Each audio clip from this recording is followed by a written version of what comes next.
कृष्णा। आज हम पढ़ेंगे गीता का चौथा अध्याय।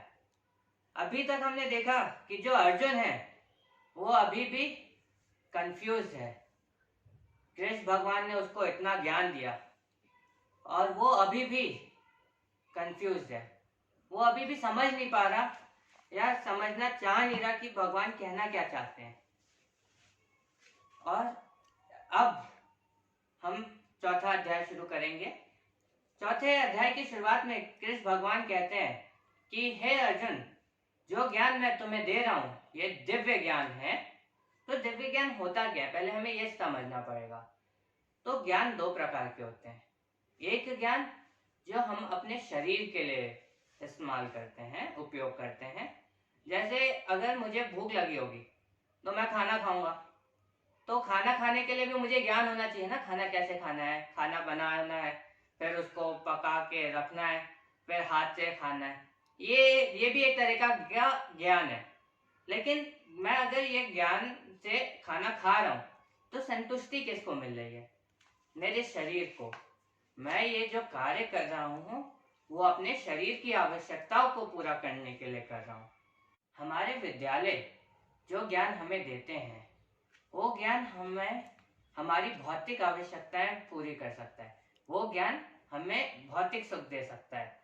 जो हमारी शरीर की आवश्यकताएं हैं उसको पूरा कर सकता है, लेकिन आत्मा को कभी संतुष्ट नहीं कर सकता।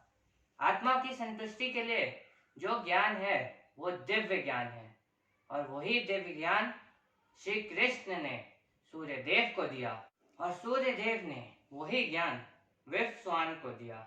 विवस्वान ने ये ज्ञान मनुष्यों के पिता मनु को दिया, और मनु ने ये ज्ञान इक्ष्वाकु को दिया। और यही ऐसे ही गुरु शिष्य परंपरा से ये ज्ञान सब लोगों में फैला, और सारे महर्षियों ने ये ज्ञान अपने शिष्यों को दिया। परंतु हमारी आजकल की शिक्षा पद्धति ऐसी हो गई है कि ये ज्ञान लुप्त हो गया है। हमारे यहाँ अब गुरु शिष्य उसका चलन नहीं है, परंपरा का चलन नहीं है। हम लोग आजकल किताबी ज्ञान पे ज्यादा विश्वास करते हैं और इस दिव्य ज्ञान को, इस योग विद्या को कुछ मानते नहीं है या इसको पढ़ते नहीं है अपने विद्यालयों में। अब भगवान श्री कृष्ण कहते हैं कि हे अर्जुन, मैं तुम्हें ये ज्ञान इसलिए दे रहा हूँ क्योंकि तुम मेरे भक्त हो और तुम मेरे सखा हो, तुम मेरे शिष्य भी हो अभी। हाँ, इसीलिए वो अर्जुन को ये ज्ञान दे रहे हैं, बिकॉज वो जो अर्जुन है वो उनका भक्त बन गया है। मित्र तो है ही, लेकिन अभी वो उनका भक्त है, और शिष्य है क्योंकि वो उनसे ज्ञान ले रहा है। भगवान कहते हैं कि जो ये दिव्य ज्ञान है ये सबको नहीं मिलता, ये बस तुम्ही को मिल रहा है क्योंकि तुम्हारे अंदर मेरे प्रति तुम्हारे अंदर सच्ची निष्ठा है। इस दुनिया में सब लोग कोशिश करते हैं ये दिव्य ज्ञान पाने की। सब लोगों को खुशी अंत में मुझसे ही मिलती है। सब लोगों का अंतिम जो गोल कहते हैं वो भगवान को प्राप्त करना ही है, और तभी वो खुश रह पाएंगे। और इसके लिए भगवान बताते हैं कि लोग क्या क्या डिफरेंट चीजें कर रहे हैं। सब लोग अपनी जिंदगी में यज्ञ कर रहे हैं। यज्ञ कैसे भी किया जा सकता है। कुछ लोग अग्नि में आहुति देके यज्ञ करते हैं, कुछ लोग अपने खाने की आहुति देके यज्ञ करते हैं। मतलब जो हम उपवास रखते हैं आजकल, हम मतलब हमारा जो खाना है उसकी आहुति दे रहे हैं। कुछ लोग अपनी मनोकामनाओं की आहुति देके यज्ञ करते हैं। इच्छा कुछ नहीं होती, उसको सब कुछ इस संसारिक दुनिया से दूर जाके सारी इच्छाओं को अंत करके जो लोग तपस्या करते हैं वैसे भी यज्ञ करते हैं। कुछ लोग अपना कार्य करके भी, अपना जो कार्य है अच्छी तरीके से करके भी इसकी आहुति देते हैं, यज्ञ में आहुति देते हैं।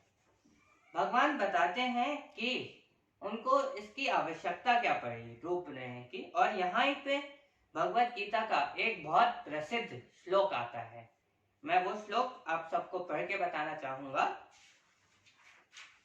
तो श्लोक है, यदा यदा हि धर्मस्य ग्लानिर्भवति भारत अभ्युत्थानं धर्मस्य तदात्मानं सृजाम्यहम् परित्राणे साधूनां विनाशाय च दुष्कृतां धर्म संस्थापनार्थाय संभवामि युगे युगे।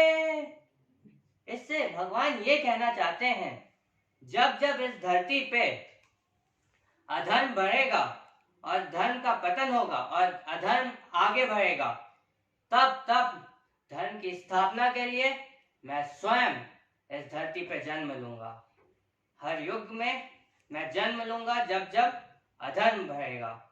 वो बताते हैं कि मैं ये जन्म इसलिए ले रहा हूँ, पहली चीज मैं अपने भक्तों की, अपने साधु जो हैं, वो जो उनके भक्त हैं, यहाँ पे साधु से हमें ये नहीं समझना चाहिए जो ऋषि मुनि होते हैं, वो नहीं, जो भी उनके भक्त हैं उनको यहाँ पे वो साधु कह रहे हैं। जब जब साधुओं पे अत्याचार होगा, धर्म का पतन होगा, उस सब के लिए मैं आऊंगा, धर्म का विनाश करूंगा और धर्म की स्थापना करूंगा। तो भगवान श्री कृष्ण ये कह रहे हैं कि धर्म की स्थापना मैं करूंगा, और अभी भी अगर जब अधर्म और बढ़ेगा इस दुनिया में, तो भगवान विष्णु स्वयं कल्कि बन के इस धरती पे जन्म लेंगे और अधर्म का नाश करेंगे। उसके बाद अर्जुन एक सवाल पूछता है भगवान श्री कृष्ण से। वो कहते हैं कि चलिए भगवान श्री कृष्ण, आप जो कह रहे हैं सही है, लेकिन मेरे अंदर एक सवाल है, मैं पूछना चाहता हूँ कि जो सूर्य देव हैं, आप तो कह रहे हैं आपने सूर्य देव को ज्ञान दिया है, लेकिन जो सूर्य देव हैं वो तो आपसे श्रेष्ठ है, आपसे तो वो तो बड़े हैं, आपने उनको ज्ञान कैसे दिया? हाँ बताइए थोड़ा। तो कृष्ण भगवान कहते हैं कि हे पार्थ, मैं हमेशा से इधर ही था, मैं जन्म ले रहा हूं लेकिन मेरी आत्मा अमर है। तुम भी इधर ही थे, हमारी आत्मा तो अमर है। हम लोग इस पृथ्वी पे जन्म ले रहे हैं, शरीर बदल रहे हैं, हमारी आत्मा इधर ही थी। हाँ, बस तुम में और मुझ में यही अंतर है कि मुझे सब कुछ याद है, मुझे सब कुछ पता है कि मैंने कब पिछला जन्म लिया, पिछले जन्म में क्या किया, लेकिन तुम्हें ये सब कुछ नहीं पता कि तुमने अपने पिछले जन्म में क्या किया, क्या थे। तो बताते हैं कि मैं तो इस पृथ्वी पे सदैव था। हाँ, पर इससे हमें ये सीखने को मिलता है कि जो भगवान है, भगवान जो है वो इस धरती पे सदैव थे और अभी भी हैं, हर कण कण में भगवान है। भगवान यही बताते कि मैं इस धरती पे सदैव था, बस यही है कि तुम सब लोगों को पता नहीं है। तुम भी इस धरती पे सदैव थे, तुम्हें याद नहीं है तुमने अपने पिछले जन्मों में क्या किया, परंतु भगवान को याद है। और उसके बाद भगवान बताते हैं कि सब लोग मुझे प्राप्त करने की कोशिश कर रहे हैं, है ना, सब लोग इस तरह से यज्ञ कर रहे हैं, इस पृथ्वी पे अनेक प्रकार के यज्ञ कर रहे हैं, और मैं उन सबको जितना जैसा वो यज्ञ कर रहे हैं उस यज्ञ के उसमें फल स्वरूप कुछ ना कुछ देता हूं, जैसे उनकी भावना होती है। फिर बताते हैं जो सब कुछ छोड़ के बस मुझ में खुश होता है, मुझे पाकर खुश होता है, उसको इस जन्म मृत्यु की ये जो वो है चक्र है, उससे मुक्ति मिल जाती है। उस व्यक्ति को मैं अपने धाम वैकुंठ बुला लेता हूँ। कहते हैं कि अगर हम अपनी सारी मनोकामनाओं को छोड़ देंगे, सबका त्याग कर देंगे, तो फिर हमें भी मुक्ति मिलेगी और हम ये जीवन मरण का जो ये चक्र है इससे आजाद हो जाएंगे, मुक्ति पा लेंगे। क्योंकि जो ये जीवन मरण का चक्र है ये एक सागर है, इस सागर में सुख भी है और दुख भी है। अगर हमारे जीवन में सुख आएंगे तो हमारे जीवन में दुख भी बहुत आएंगे, कष्ट भी बहुत आएंगे। और जो ये सुख मिल रहे हैं ना हमें, ये हमारे शरीर को संतुष्ट कर सकते हैं, ये भौतिक सुख है। हम परंतु जो हमारा अंतिम लक्ष्य है वो है भगवान के चरणों में अपने आप को प्रदान करना और भगवान की भक्ति प्राप्त करना। और इसके बाद अर्जुन से भगवान कहते हैं कि अर्जुन, अगर तुम्हारे अंदर कभी भी अज्ञानता की वजह से संदेह आए तो उसको इस दिव्य ज्ञान से चीर देना और उस संदेह को समाप्त कर देना। तो गीता के चौथे अध्याय से हमें यही सीखने को मिलता है कि हर व्यक्ति के जीवन का जो अंतिम लक्ष्य है वो है भगवान की भक्ति प्राप्त करना। तो क्यों ना हम अभी से भगवान की भक्ति को प्राप्त करने के लिए प्रयत्न करें और प्रभु भक्ति की तरफ आगे बढ़ें। और इसी के साथ गीता का चौथा अध्याय समाप्त होता है। हरे कृष्णा।